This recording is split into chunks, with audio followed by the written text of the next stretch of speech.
Age of Empires, Man of Culture. Yeah, I love that game, man. I've been playing it since I was like, I don't know, 12 or 13 probably. Okay, so we got Austin. Okay, Grim knows how.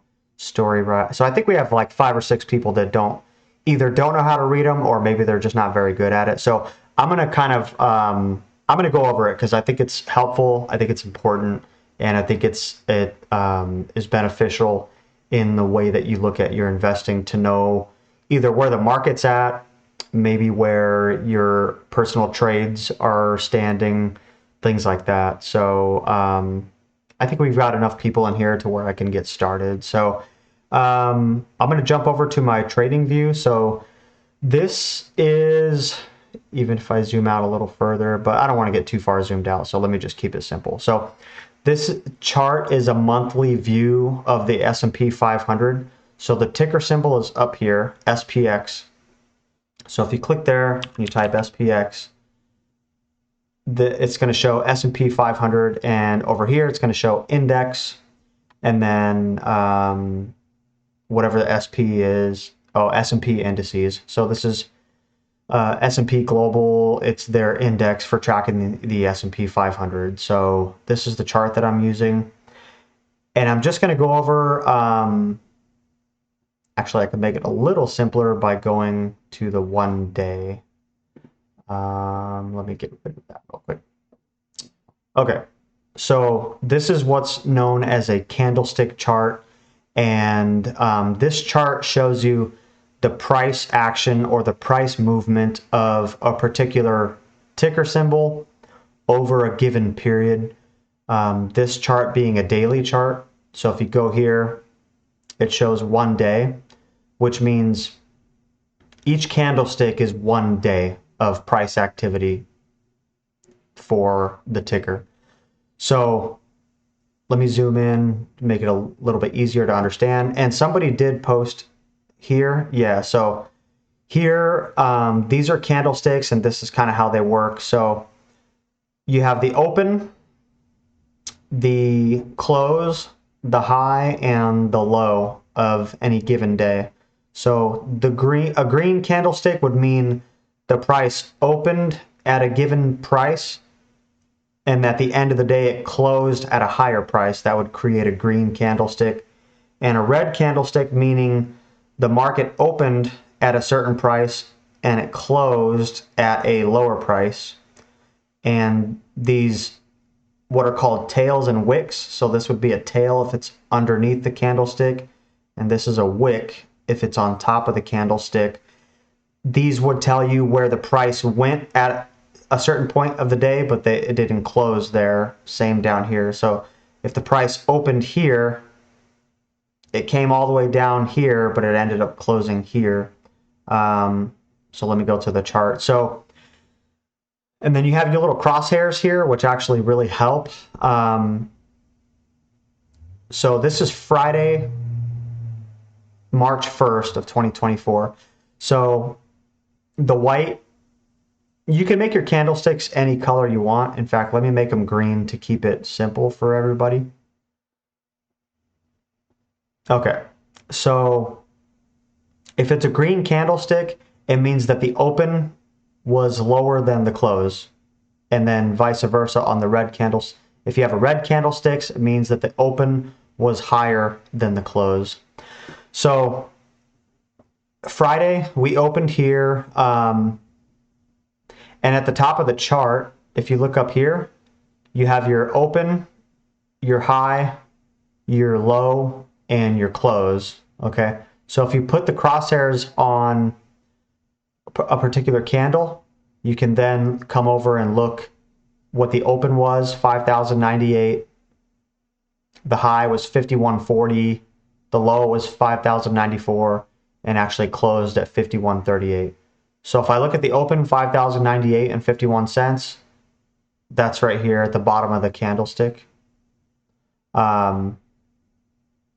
At 5,098, and then the tail is wherever the low of the day was at 5,094.16, and then the wick was the high of the day, which was 5,140 and 33 cents. So you can see pretty much the market opened and it basically climbed almost all day long. It trended all day. So if I wanted to look deeper into this candlestick, what I could do is I could go here and change one day to maybe like, let's say 30 minutes, right?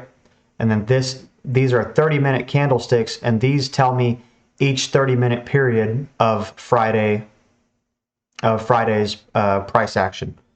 And these blue dotted lines are the dividers for each day. So you can see the market opened here and pretty much climbed all day long. In fact, you only had a few red candles on the day, which was here, which was almost no movement. And then this one, which opened high, came all the way down here, because you can see with the tail, and then the price was pushed all the way back to here where that candlestick closed.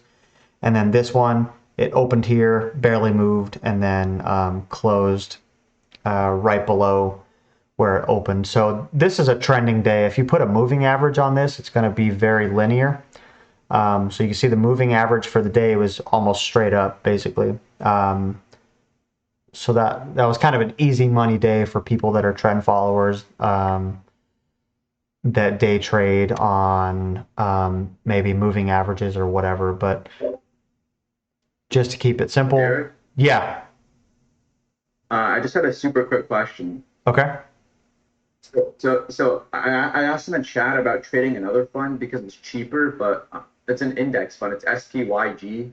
But I'm also wondering, like, because this fund is like $500. So do you buy, like, I'm just trying to understand how this works. So do you buy low and sell high? Is that kind of how it works? Well, generally speaking, yeah, you would want to buy low and sell high, but the problem is, how do you know what's low and how do you know what's high?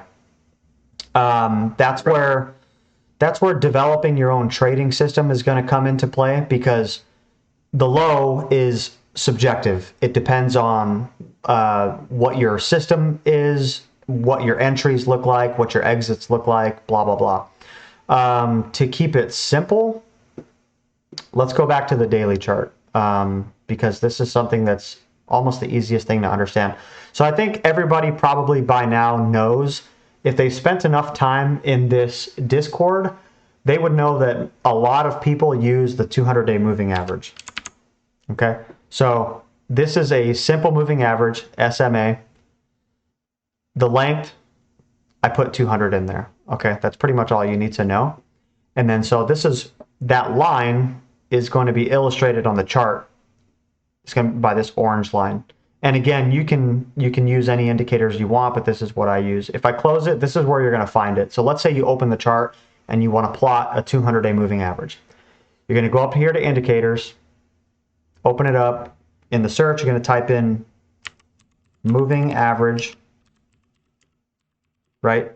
And then under favorites, I already have it saved in my favorites. So you're just going to look for moving average, simple, and you're going to click on it. And it's going to plot that line on your chart. And you can go over here, it says SMA 200, and close just means it's based on the closing candle of the day, or the closing price of the day, instead of at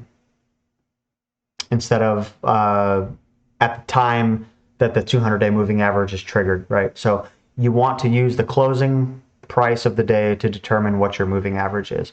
And that's going to look like this. So if you zoom out on the chart, you could see when the market is trending, right? When it's above this line, and then you can see when it's not trending, when it's below the line.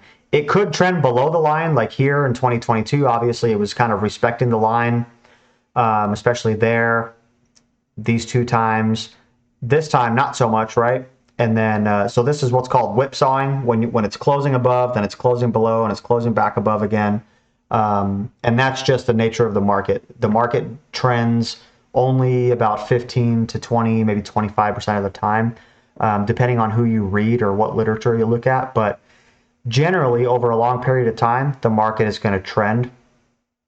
So let's just take a trending period to make who was asking that question? Sorry, was it Austin or somebody else? Well, that was me, yeah. Okay. All right. So are you following me so far with the chart? Yeah, but my indicator, I searched has 3 lines or 4 lines. I'm not sure how to get the one you have. Okay. So you probably have what's called a moving average cross indicator, which means it's probably plotting 3 or 4 different moving averages. So like on here, if I go to MA cross, it's going to plot. So those are like 2 moving averages, right? Because you have 2 lines. Okay, so go to your indicators. Did you go to the search bar and just type in moving average? I just want the simple moving average.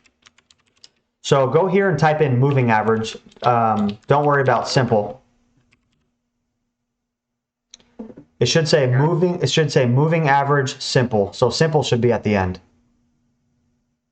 Moving average.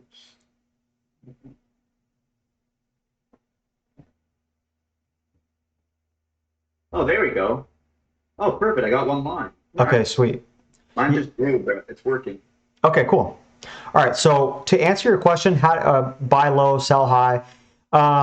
Yeah, it depends on your trading system, but let's just take a very simple trading system and use that as an example. So I'm gonna zoom in on a part of the chart where the 1-day candle closes above the moving average, right? So if I zoom out a little bit, here's the top of the trend here, and the price starts to decline and starts to move down, right?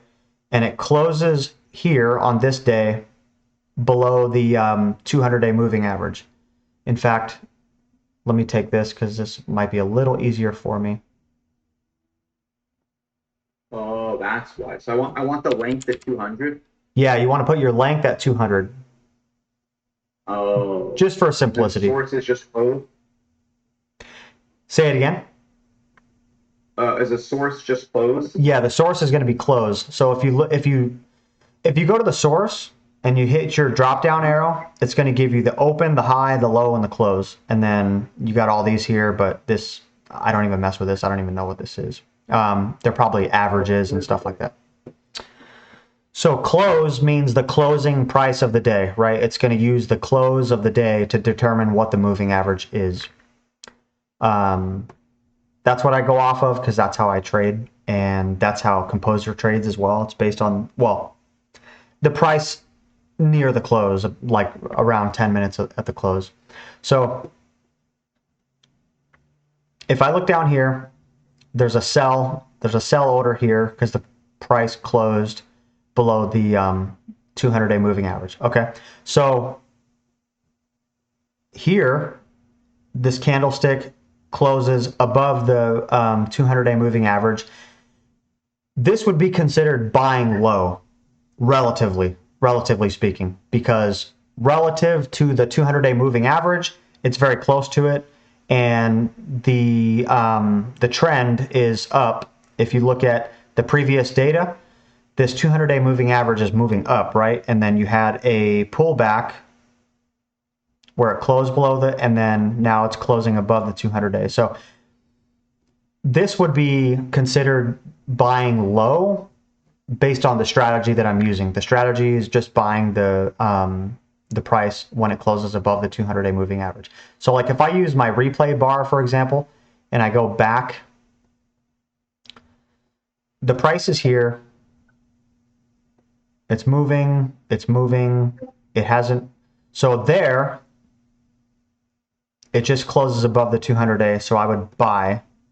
So I'd place a buy order there because it closed above the 200-day. So this would be considered buying low because my assumption is the market is going to continue up, right? So now I'll let it play out and see where the market goes if the market heads higher, right? So the market's moving, it's moving, and all I'm going to do is wait for the candle to close back below that orange line. So the other thing is this line is going to automatically move as the prices move because it's recalculating the average of the last 200 days at the current day. So as the price action moves, that if the price goes higher, that line is going to move higher. So the line is basically a trailing stop. And so that would be used as your trailing stop in essence, really. So all you got to do is wait for the price to close below that line. So this is April of 2013. All right. So I'm just going to watch it and wait until it closes below. So the thing with this too is you're going to have a lot of noise. You're going to have some downs, you're going to have ups, you're going to have downs. So if you're following a strategy like this, you're just going to ignore all the noise. All you care about is the entry and the exit and nothing else. So that's all you got to watch. Derek? Yeah. Real quick question. So Yep. I'm starting to understand it, but I'm a little confused because I know the entry and then I see what you're doing, but Yeah. like I'm confused how that profit all works. Like how much do you have to put in if you kind of get what I'm saying a little bit, because I'm a bit confused on that part. Okay, you can put in whatever you want to put in. So if you were, because you were asking about SPYG, right? Yeah, that's yeah. So that's an ETF, and that's the same as buying SPX. So if we go to SPYG, here's SPYG. It looks exactly all it does is track the S&P 500, and it's a growth ETF. So this one might be buying companies that are maybe a little smaller than the mega caps, but it's still going to be buying companies that are on the S&P 500. But since it's a growth ETF, it's going to look almost the same as if you were just buying SPY. So if I overlay SPY on a different scale, see how they move almost exactly the same as each other? So this orange line is SPY, and then yours is SPYG, but they're still going to move in the same direction. You're going to get very little change between the two. So actually, to make it a little simpler, let me do SPY on the same percent scale. Okay, so they're going to be the same. Put myself on logarithmic, so. Oh, that's not going to work. Let me do this again.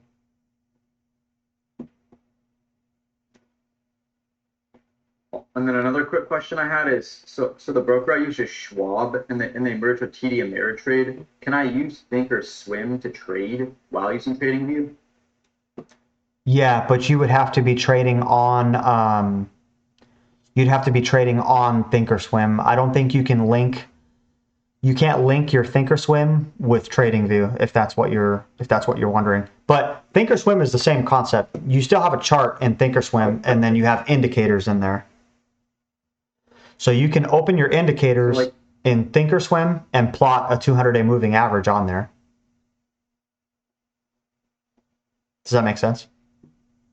Yeah, but I'm just confused on one part. So if I buy, let's just say I have 70, the fund's like $71 or whatever. Let's say I buy one, I buy it low in the day and it goes up a little bit. But then do I not make a lot of profit because I only bought one? Or I'm still a little bit confused on that part.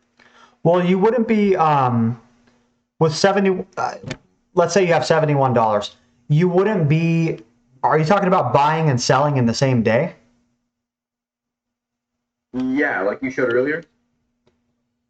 No, each of these candlesticks, this is one day in the market. So you'd be in the market for you'd be in the market for weeks, months, years. This is not a day trading strategy. This like swing trading kind of. This would be what's called trend following or momentum trading. So trend following is basically you buy when there's an uptrend or you sell when there's a downtrend. So you'd go, for example, so this is, okay, here's a good example here. So like this candlestick here, you can see the price closes above the 200-day moving average. And if you look at the bottom of the screen, it's on Friday, March 11th, 2016. So what you would do is you would buy at the end of the day on Friday, March 11th, and you would hold until the price closes below the 200-day moving average. So you would sell here on Monday, June 27th of 2016, and you would take a 0.82% loss on that trade. So that's one trade right there. So that's 108 days, and you lost 0.82% on the trade. So then you would wait for your next entry, which would actually be the very next day, right?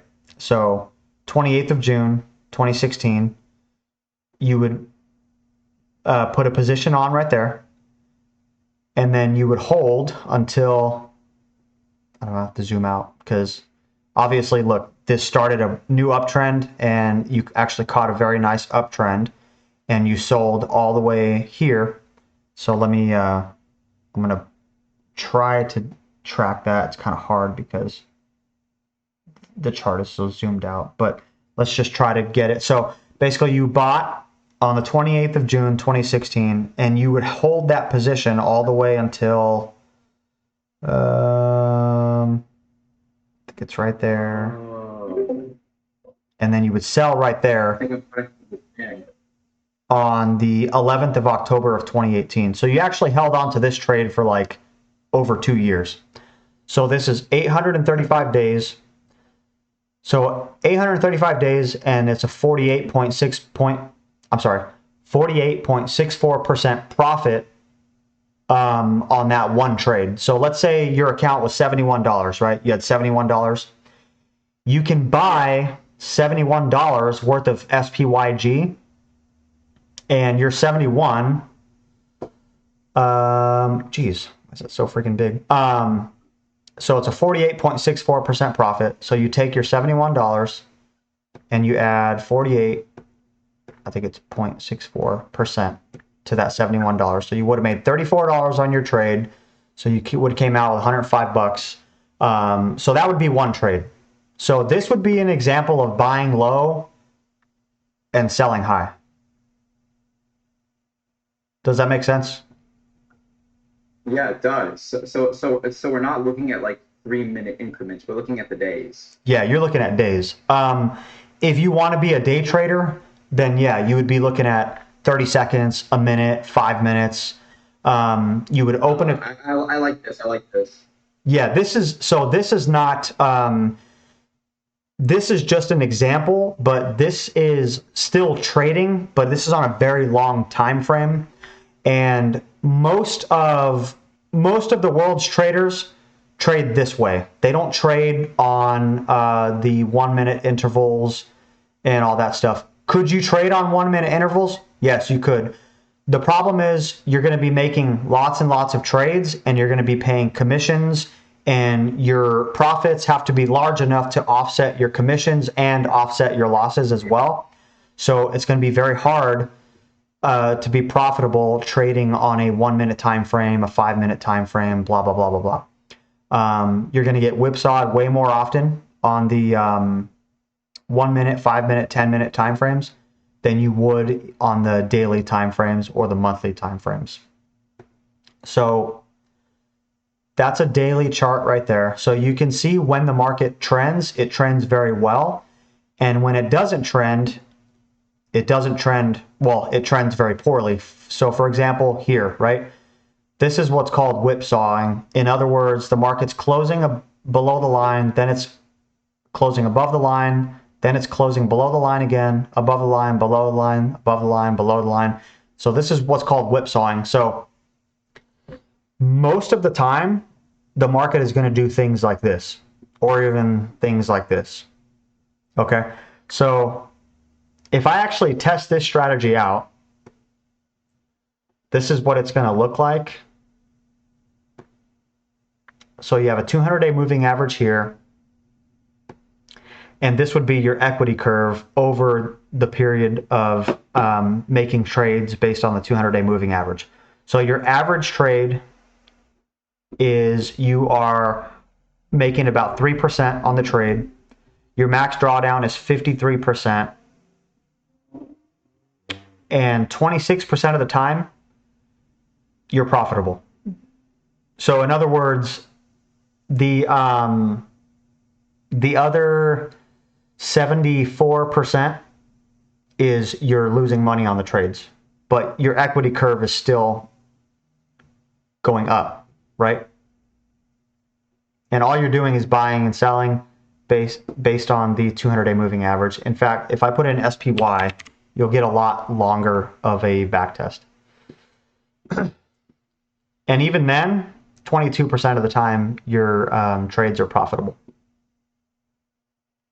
And yet, your account is still profitable.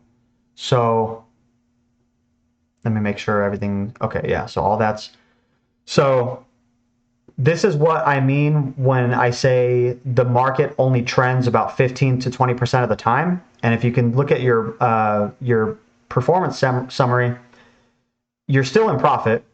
So you still make an 800% profit. And this is over a period of, this is since 1993, right? So your max drawdown, is 16% since 1993. If you were to buy and hold, your, oh, you know what? It doesn't even show your max drawdown, but everybody knows your max drawdown was probably somewhere around 55 to 56% if you did buy and hold. So does this make you as much as far as cumulative return? No, but it's not designed to do that. It's designed to protect you against downside risk. So your downside risk is 16% versus 55%. In other words, what this does is it avoids crashes like 2008, as you can see here. So if I zoom in, let me get rid of this. If I zoom in, your strategy would have sold here, right? This is 2007, December, and you would have stayed out of the market. You would have avoided all of this downside risk. You would have got back in here and then immediately sold again here, May of 2008. You would have gotten back in here, May of 2008, and you would have sold again here, May of 2008. And then, so here's where the strategy pays off, is here. So you avoided, let me actually plug this in. What you do is you avoid a drawdown of about 51% on your account. Okay. And then you're just waiting for the market to recover, which is here. So this is May of 2009. And you can see that the market takes off. And here's another, so this would be a profitable trade. So you would have entered here and you would have exited there for an 18.5% profit. And this is just on S&P 500. And to give you actually more of a view, so this is the .com crash. So you would have gotten out here. You would have avoided all of this, right? So this is another, let's see. So hard to pinpoint. There you go. So you would have avoided a 33% loss. You would got in, got back out, got in, got back out. So you're getting whipsawed right here. And then you're avoiding yet another, what is this? 31% loss. So from peak to trough, as far as drawdown goes, you're avoiding, yeah, about a 43% loss on the S&P 500 by using the 200-day moving average as your entry and exit. And so the main thing I wanted to give you was, if you look at the 1 month, okay? So if I go to the 1 month, I'm gonna have to change my parameters to 10, because a 10-month moving average is the same as a 200-day moving average, okay? And then let me make this logarithmic because it's a lot easier to follow. All right, so by doing this, let me go to SPX because you can go back further in time by using SPX. So now if I look at SPX, this actually goes all the way back to 1871, right? So now if I go to my strategy tester, if I go to my overview here, let me plug in 10 for 10 month. And this gives you the performance metrics all the way back to 1871. So since 1871, your average trade is about a 10.5% profit. Your max drawdown is only 37%. This is including the Great Depression, everything, Black Monday, all that. So your max drawdown is 37%. Your profit factor is about 3.9. This means for every $1 that you risk, you make about $3.94, 95 cents if you round it up. So now with more data, your percent profitable is actually 51%. And this is based on if you're trading monthly. So you only trade one time per month based on the 200-day moving average. And then your cumulative return is 361,000%, rounded up to 362,000. Your buy and hold return is 105,000. So you've now outperformed buy and hold by about 3 times, going back to 1871. And all you're doing, again, is on the monthly time frame, you're simply looking at the closing of the candle. So now, if you're on a monthly chart, right? So if you're here 1 month, one candle is now 1 month. So this is an entire month of trading just in this candle right here. So you could see the previous candle, it closed below that 10-month moving average. So that was December. Sorry, I'm jumping all over. That was December of 2022.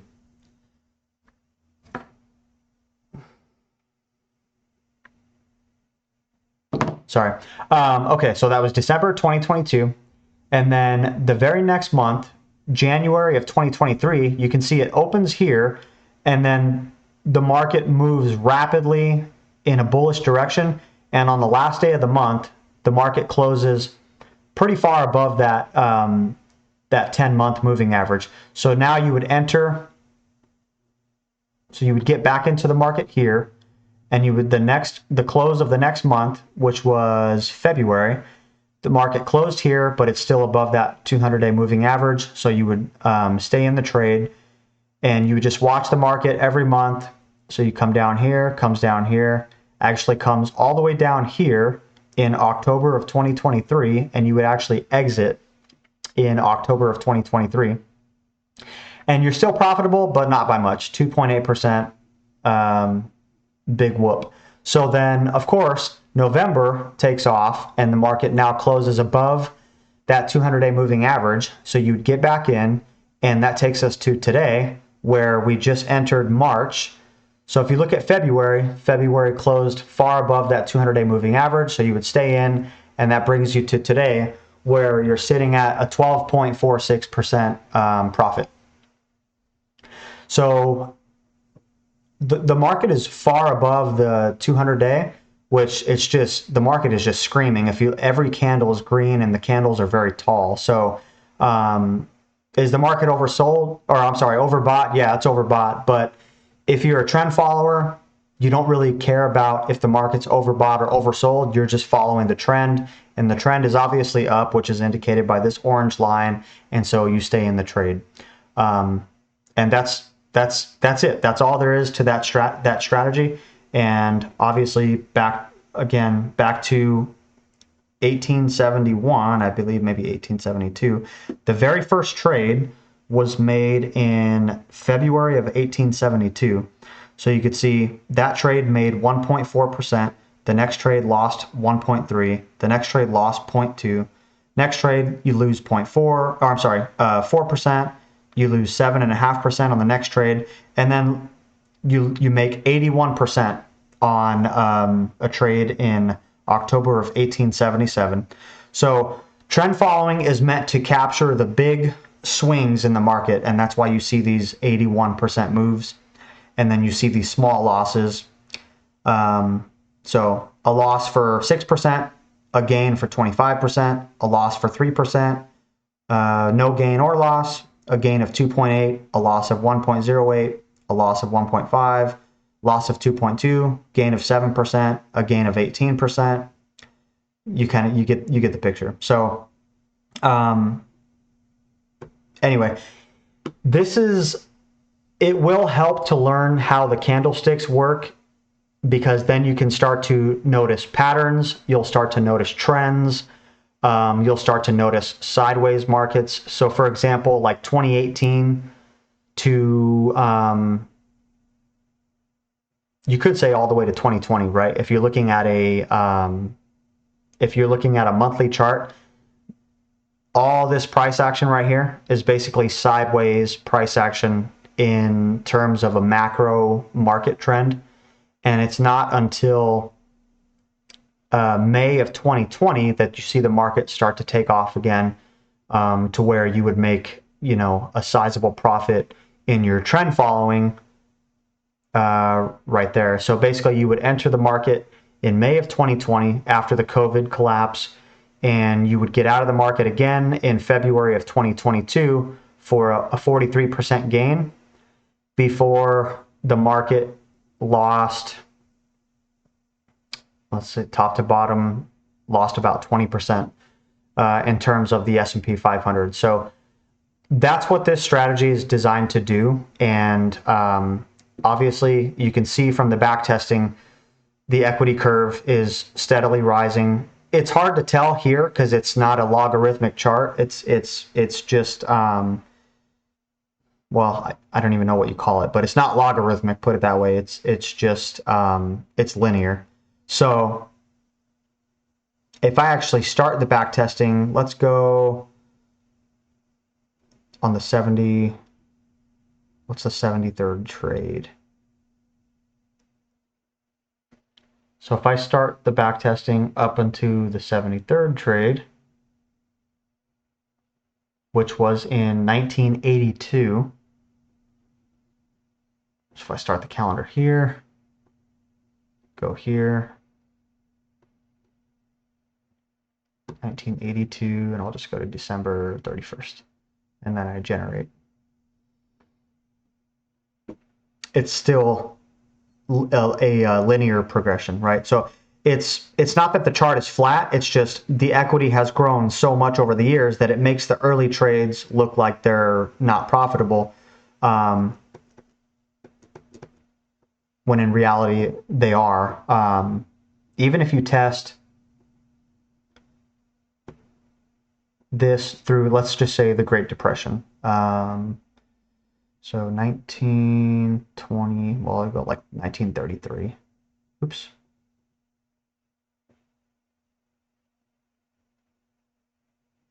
Actually, I'll go 1937 just to, oops, damn it.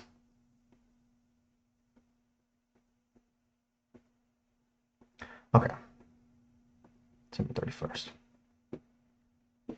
So here is the strategy through the Great Depression. So again, this 37% drawdown, this is probably due to the Great Depression. In fact, if you go to the list of trades, you can go to the 1928, 1939, or I'm sorry, 1929, and see where your losses would have came from. So 1908, 1929. So here we are, 1924, 1926.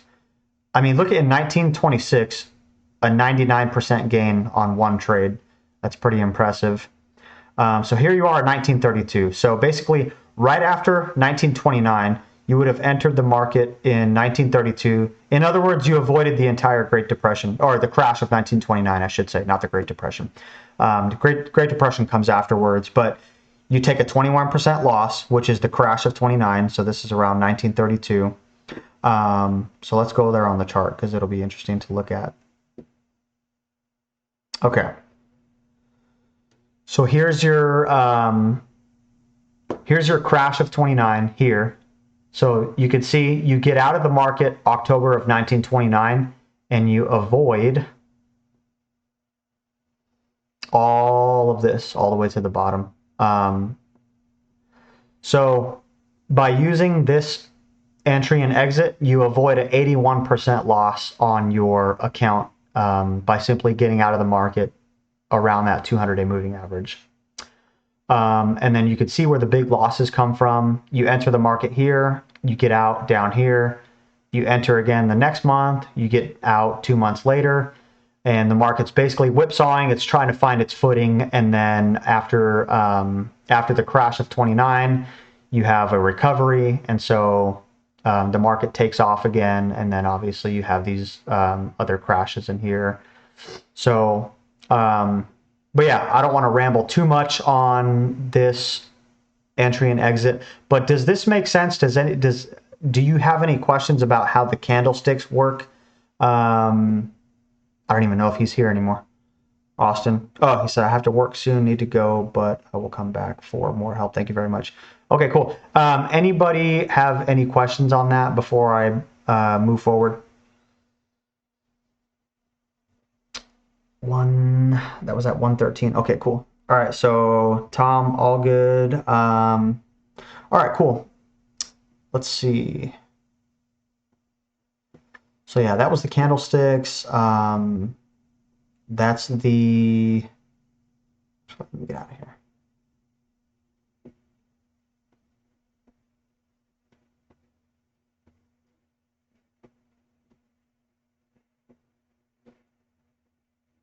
All right, cool. Yeah. So other than that, I have. I'm going to continue with my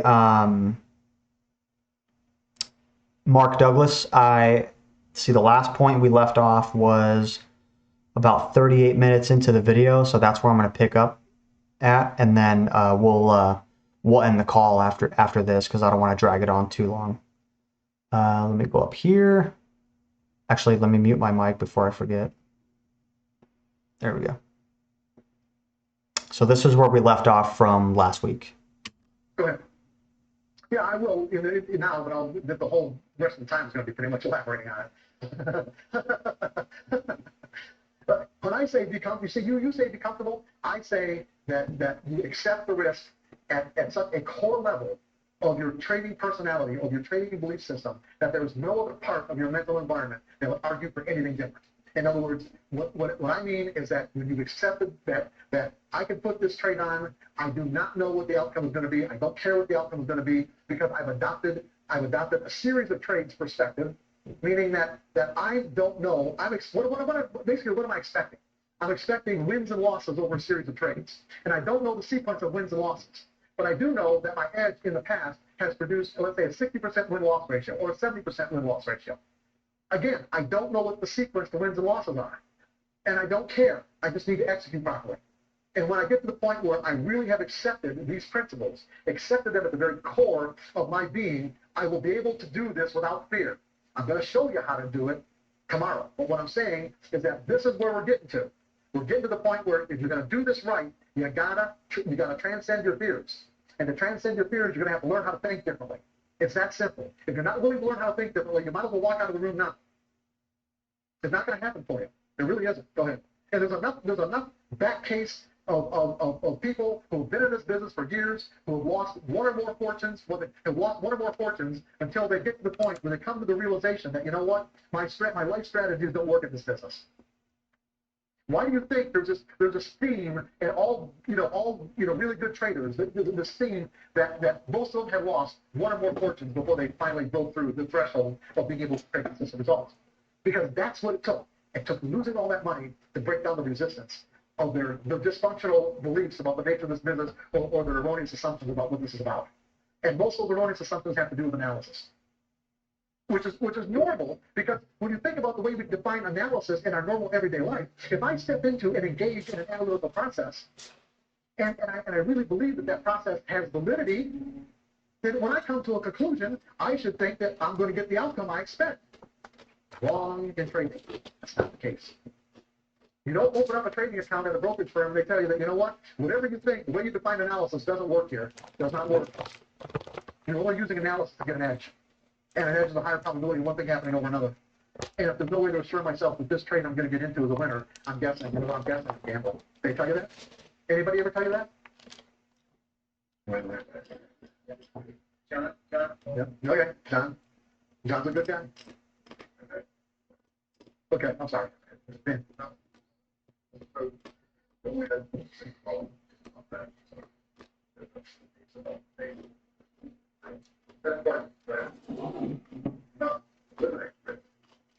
No, you're not. No, you have to get, no, you're never eliminating the risk. You're accepting it. You're never eliminating it.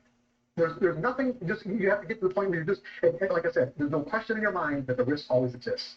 Now, when you say eliminating the risk by scaling out a pro, yeah, well, but see, there's a difference between what you say is reducing risk from a money management perspective and actually accepting the risk. When you reduce risk from a money management perspective, because the market's telling you, one, that's your strategy, okay, and two, the market's saying this is a good place to take some profits. That has nothing to do. I mean, you can say the vernacular is, you can say, yes, I'm reducing risk, but that's not what I'm talking about. I'm talking about from a psychological perspective, actually accepting the risk, okay? So yeah, there's a difference, but these are subtle differences, and these are the kind of thing that gets us in trouble. See, when we don't understand these subtleties, we get into a lot of trouble. Go ahead. Do I what? No, I really know what the Swedes is. So I haven't been trading in a long time. As a matter of fact, I turned my trading. I use TradeStation. I turned my trading platform off really just about 3 years ago, right around this time, thinking that you know what, I don't want to be distracted with the market. I'm going to be done in 3 months. Yeah, I'm still not done, and I haven't turned it back on. So I don't even watch markets right now, anyway. Yeah, no, just to tell you, maybe I shouldn't say. I'm gonna say it. I'll give you an example of what I'm talking about. Where I'm at right now in the book is the last chapter, and I'm actually writing about subjective discretionary trading. It's taking me like 26, 27 days just to get the first 3 paragraphs. What's the name? I know you're gonna have. I've got about 20 names. When I'm done, I'll pick one. Okay. When the name comes, I write it down, and if I can find the file, because I haven't thought of the name in a long time, I'm gonna have to find the file. There's like thousands of files. But anyway, yeah, it's like, and when I say I worked, it's not like I haven't been writing. I've got pages and pages and pages. It's just that the words have to come together in just the right way for people to really get it. And it's not till it resonates, it resonates with me that, yeah, okay, I got the sequence of the words just right. And like I said, the 25, 26 days just to get 3 paragraphs. And if you asked me a month ago, I'd have said, hey, I'm almost done with it. I'll be done in a few days. And what really scares me is the next part is intuitive. Now, I've already got a lot of the stuff on intuitive written, so all I got to do is find it. But then again, no, seriously, I'm not kidding, because I've written it years ago. So, I'm going to have to find what I've written. I'll find it. I mean, it's not like it's lost, but, I don't want to get into it. Anyway, so where are we? Yeah, right. No, exactly. It's it's my own problem with the whole writing process that creates all the difficulty to get right down to it. I didn't grow up with aspirations of being a writer. Really, or an author, or had any idea what that was like. Or here I'm almost finished my 3rd book, spent most of my adult life writing books, and I'm like, it's like I just wanted to be a professional hockey player. I said, I'm not kidding you. I'm really not. I grew up in the 60s or the 50s, because I'm 66 years old, so it's like I grew up in the 50s, and back then there were only 6 NHL teams, and there weren't any American hockey players in the NHL. There wasn't not one American hockey player in the NHL. So my chance of becoming a professional hockey player was 0. But all I'm saying is that my aspirations were to be a professional hockey player. That's what, and to be a writer. And it's like, come on, I was the truth. When the term, I went to Michigan State, and the term would start, and I go into a class, and the professor said, we're going to have a term paper. I'm out. Go my advisor, drop the class. Writing, forget it. I avoided writing at all costs. Now I know why. My life purpose was to be devoted as a writer, and I was just avoiding what I was going to end up doing. I didn't. Why start it back? Why start it when I'm in my late teens and early 20s? I'm going to end up spending my whole life. But anyway, go ahead. You know what? These are all personal, individual variables, and it could be anything. I mean, just even, is John here? John. Wait, we were talking last night, in the cocktail thing, and John brought up that he made a connection. You want the connection about being a hero? So it was interesting last night. We were talking, and I was going through this kind of there was a lot of the disaster with Reliant. And yeah, when you're on the other side of it. Yeah, when you're on the other side of it. Yeah. And I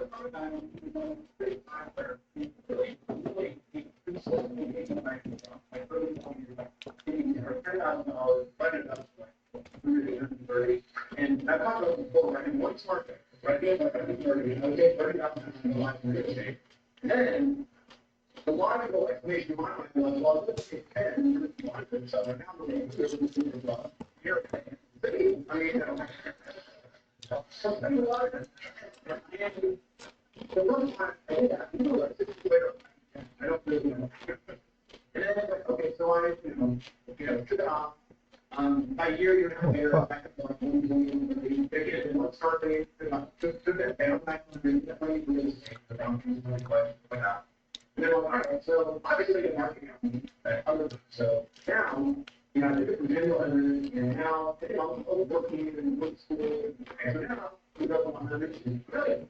And in my mind, this million was like a big thing, like, that's my freedom, that's, I can quit my job, I can invest in all the big things, but I'm like, hey, it's like, there, the market got me there, right?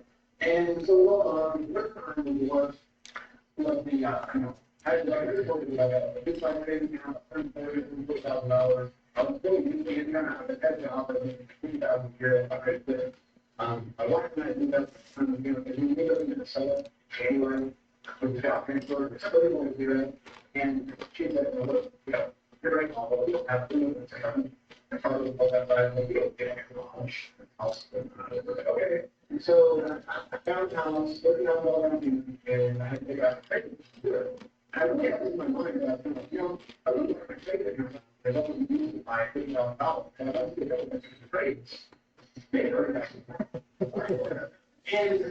then when I looked at my trading, it's safe. And so that was kind of the mindset. And so I did that, and this trade I didn't get in my mind because I bought a $100 million close to like $8, so $8. And this was like in 1995. Nice downturn in market credit. And then at one point the premium dropped. And toward the end of the day, and they came back like $10. So about and that's the 11%. So we ended up the rest of the market. And whatever, I don't find it $37 in the show. I was up like 7 times. Like, wow, you can really have that word. I'll move up. So the next morning I wake up. I turn on the and there's a green arrow, and the other goes out. So, match up and up. And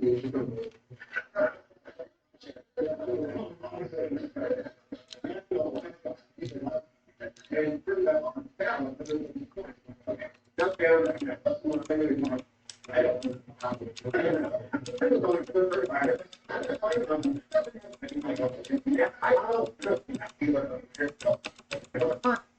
So that's why I couldn't jump. Yeah, thank you. That's exactly what I wanted. He was applying his own agenda. In other words, he had another agenda other than just being a successful trader. So that's why I couldn't answer your question about, what's happening with people because there's all kinds of agendas that we have. And when we trade in mechanical mode, it's at least a lot easier to be successful because we know exactly what we need to do, when we need to do it. Any deviation, we're making a trading error. In the discretionary mode, there's no such thing as a trading error because you do anything you want. But then what you have is all these personal agendas that can really start to assert themselves. You can have personal agendas asserting themselves when you're in mechanical mode, but again, at least you know something is going on because I'm not executing properly. I want to make it. I'm about ready to do something that is defined explicitly as an error. And so at least if you got enough presence of mind to say, you know what, I'm going to step through that compulsive behavior and do what I need to do anyway, you'll be all right. But when you're in the discretionary mode, these agendas can assert themselves in a way that, unless you have a really high level of awareness, you don't even know what's going on. Making sense? Okay, that was the introduction. As a matter of fact, you know what? Before I get going again, why don't we take a 5-minute break, a breath break? Is that all right? Everyone again? He said very specifically, depending on the question.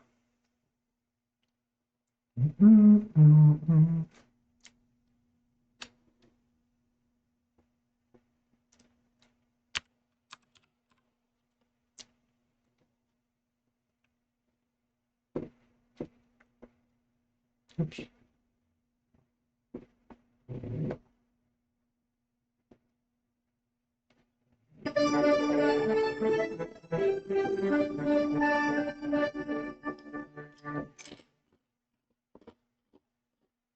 Okay, what I want to get, what we kind of want to get into now is to start building a foundation for understanding that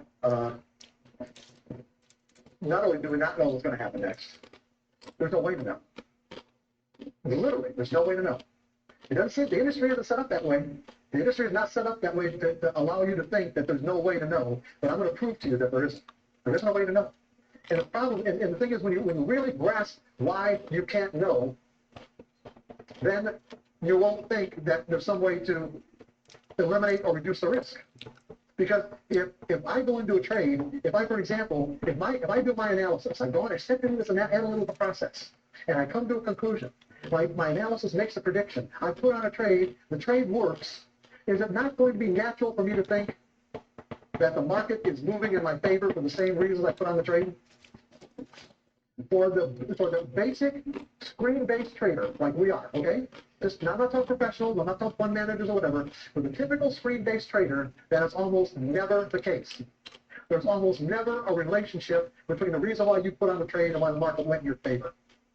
And even if there was a relationship or correlation, there isn't any way for you to find out or prove it. Zero. That means that you don't ever know if your analysis is ever right. It'll be right in terms of, you'll know if it's right if it made the right prediction. You won't know if you have the right reasons for making the prediction.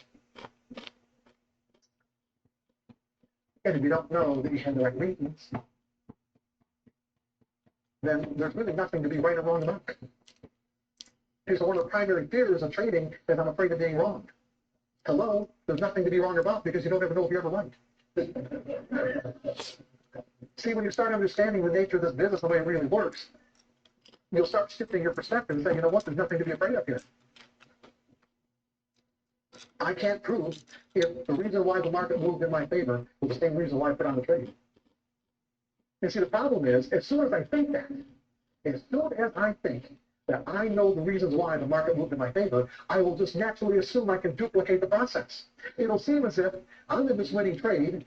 I know why I put the trade on. I'm assuming that the market's moving in my favor for that same reason, allowing me to think that I knew what was going to happen. And if I knew what was going to happen, then guess what? I've eliminated the risk. That is the most dangerous thought you can think as a trader, is thinking you've eliminated the risk. The worst case scenario in thinking that we've eliminated the risk is a condition called mind freeze.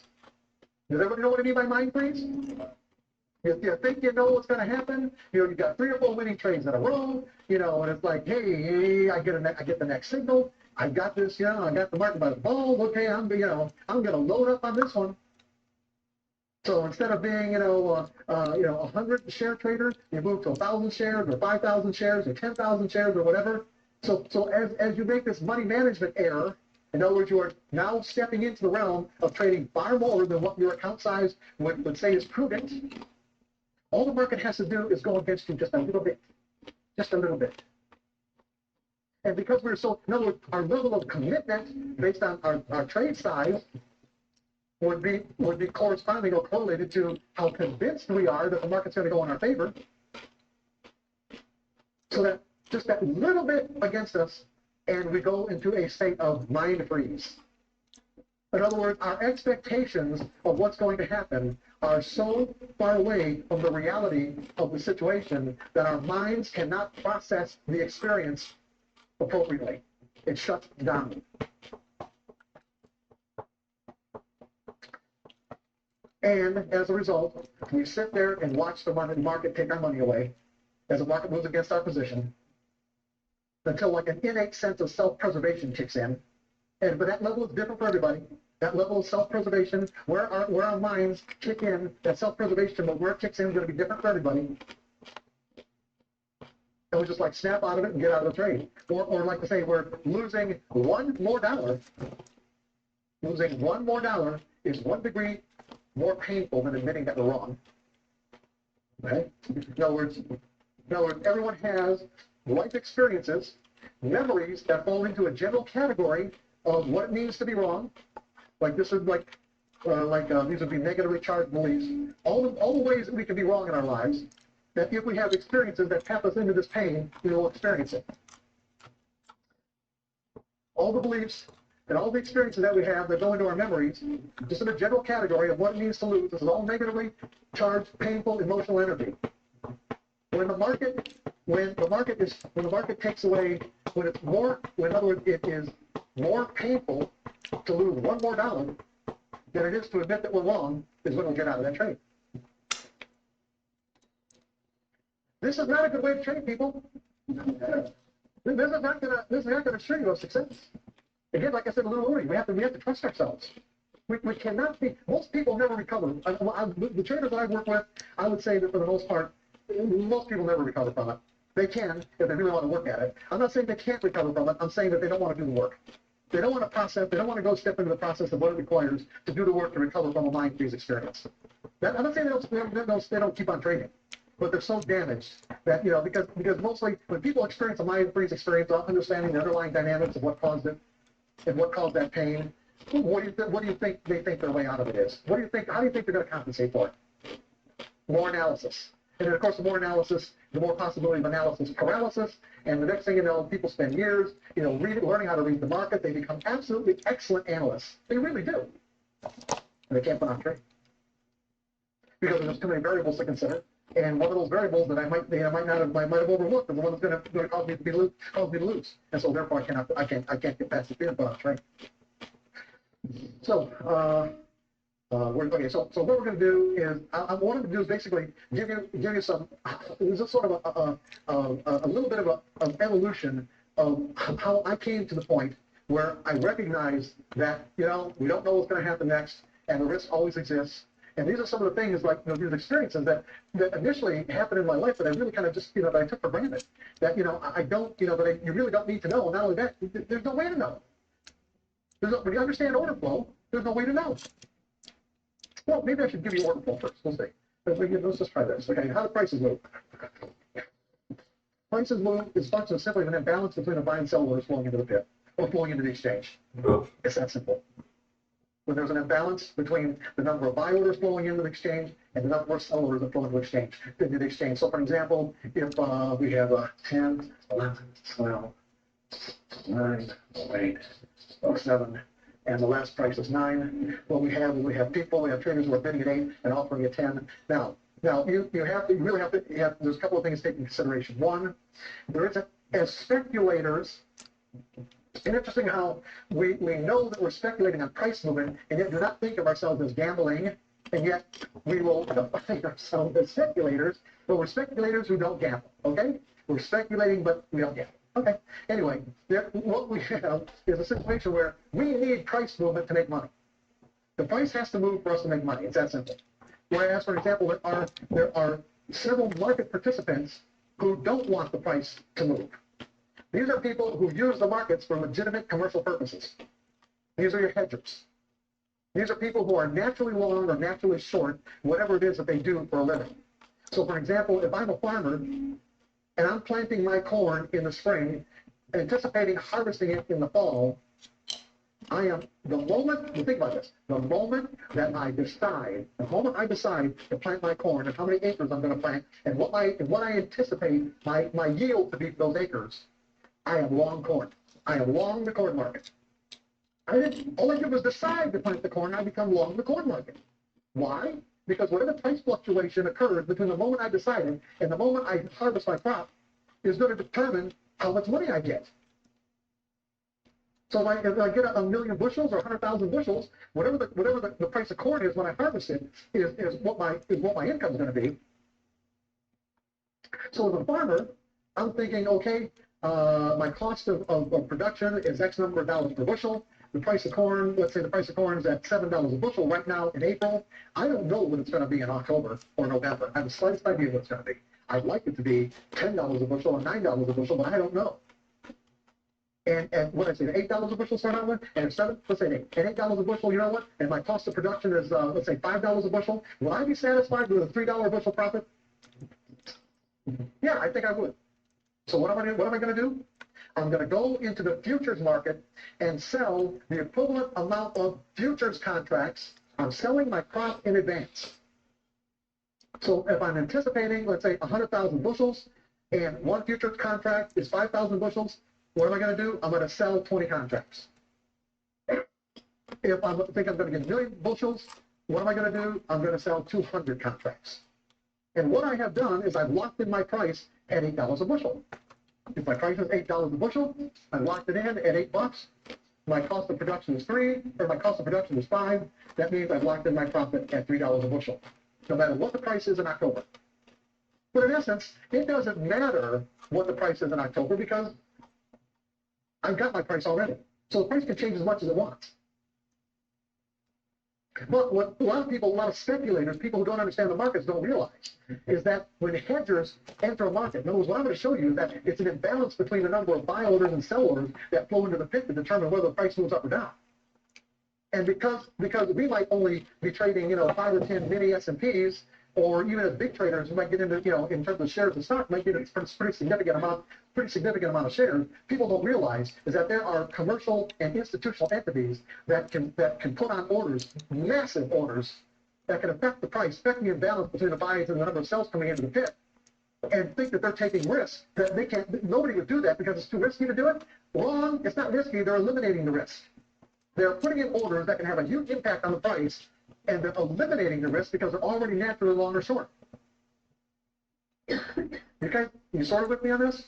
So, for example, if I got an electric motor manufacturer, and my sales manager comes back with a huge order that he sold these huge generators that are $500,000 a piece or whatever, and he went over some foreign country and sold 10 of them or something. The moment he signed the contract, the moment he got the purchase order, whatever the amount of pounds that it takes to make these copper that it takes to make these orders, they are short copper unless they already have it in their inventory. Chances are they don't have it in their inventory because, let's say, they're running at high capacity, and what they have in their inventory is just enough to make the orders that they already have. And because they're not even going to start making the orders 6 months from now or whatever, it's like they don't want to acquire the actual physical inventory of all that copper. What are they going to do? They're going to go into the futures market and buy the equivalent number of copper contracts that they need to lock in the price of copper when they need it to use it, so that they can guarantee their profit margin. That might be a huge order. Now, if I just happen to be trading off a moving average, my technical indicator off a moving average on, in copper, at the time that order hits the pit or hits the exchange, if I'm on the long side, if my moving average just shows me, about 2 or 3 minutes before their huge order hits the exchange, I'm going to find myself in a winning trade. Did my reason for putting on that trade have anything to do with why the market went up? Nothing. Absolutely nothing. It's just what I call like a positive synchronicity, a planned synchronicity with the order flow. Well, let's get into the order flow, okay? So, for example, what does it take? If the last price, so here, I just wanted to make this distinction between speculators and hedgers. Hedgers, when they put an order in the market, they don't want to make the price move. In other words, if I'm this generator, this manufacturer of generators, and I need to lock in the price of copper, to lock in my profit margin, when I put my hundreds of copper orders in the market, I don't want there to create such an imbalance in the order flow to cause the price of copper to go up, because I'm increasing my average price.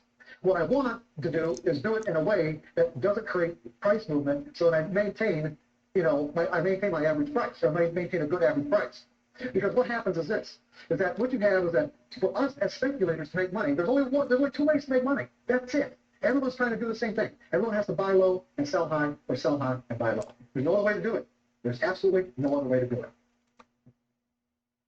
And as speculators, typical screen-based speculators, we don't have the, let's say in many cases, or in any case really, not many, where we don't have the financial or the psychological resources to actually move the price ourselves. Whereas you have to understand that there are plenty of traders out there who do. There are a lot of hedge fund managers and big traders who can, under a lot of different circumstances, actually create price movement purposefully. They purposefully look for situations for what I call like the herd masters. Okay, where they're looking for patterns, they're looking for chart patterns where they know that a lot of what they call weak longs, you've heard these words, weak longs and weak shorts have gone into the market, and what they want to do is they want to force the weak longs out so they can get into their position at a lower price, or they want to force the weak shorts out so they can sell at a higher price. And they'll look at chart patterns where they know that the typical speculator has gone into the market, they'll hit the market with huge orders, force the price lower or higher, cause the typical speculator to panic because causing the panic, which creates further movement in the direction against the speculator. But what they need is inventory. I'll explain how this works. Okay. So, for example, buy low, sell high, buy low. If the last price was 9, how does it get to 10? Yeah, well, in other words, look at it this way. If you look at it from the exchange perspective, before there are electronic exchanges, you have executable orders. And for every buy order, there has to be a sell order, or you can't execute a trade. On an electronic exchange, it's the same way. There has to be somebody on the other side of your trade. Whether it's a computer program that was designed by a major brokerage firm like Goldman Sachs or whatever, or an actual individual, it doesn't make any difference. There is somebody on the other side of your trade. In every circumstance, in every single circumstance, which means that if you buy at 9 and the price goes to 10 or 11, whoever on the other side of your trade is losing money. The money that you're gaining is the money that's coming directly out of their account, the clearing firm into your account. And when the market goes against us, the money that's flowing out of our account, going into the clearing firm, and going directly into the account who's on the other side of the trade. So what this means is that if the last price was 9, how it gets to 10 is that there were no executable. In other words, I have a certain number of buy orders flowing into the pit at 10. There has to be an executable sell order to match up with every buy order. If you're not getting this, let me know. There has to be an executable sell order to match up with every buy order for the price to go anywhere. If there is an even amount of buys flowing into the exchange at any particular moment, with the number of sells as there are buys, the price will go nowhere. Are you with me on this?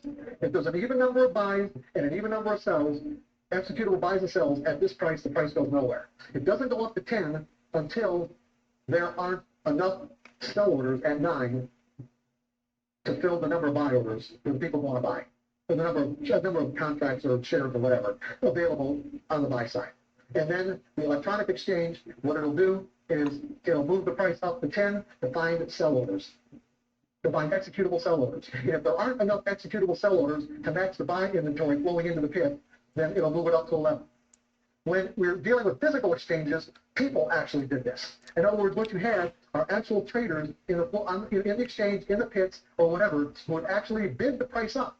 In other words, if they couldn't find any other traders in the pit who they could execute a trade at 9 at, they bid it up to 10 or bid it up to 11 to find someone who would sell. Because the whole idea is sell high, buy low, sell high. So the higher the price goes, the theory would be the more attractive it would be for someone to come into the pit and take the other side of my trade.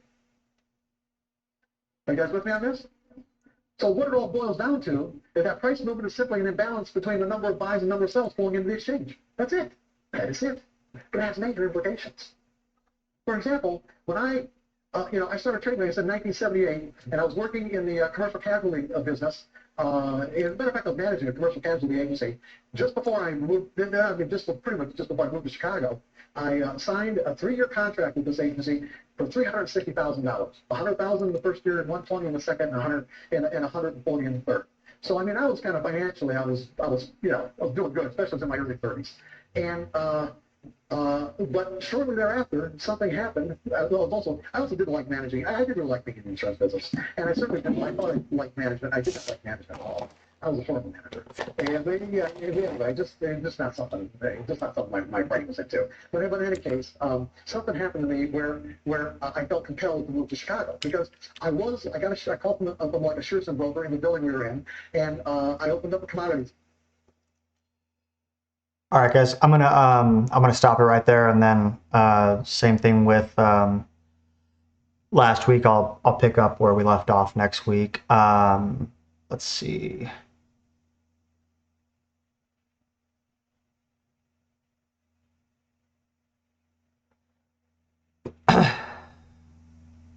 Okay, hi said, I watched all the videos except the last one in this series in the previous call. After you showed the last one, seemed he knew what he was talking about, but found it hard to figure out how to apply what he says to being chill about trading bots. The bots make all the executions for us, so they avoid the hardest thing, which would be making lots of decisions in a predetermined way where you'd be tempted to deviate sometimes from the plan and mess things up. Self-preservation when put money in bad beta ballers version. Yeah, true. It's tough to tell, but most of the trading is going to be a series of trades. sort of process like he talks about. So that's just something you'll probably get used to over time as you're running the different algorithms. But yeah, that's going to be it for me today. And every week I try to do a call either on Saturday or Sunday. So I'll try to post the next call in the events calendar as soon as I figure out a day. So yeah, you guys take care. Have a good week, and talk to you guys next weekend.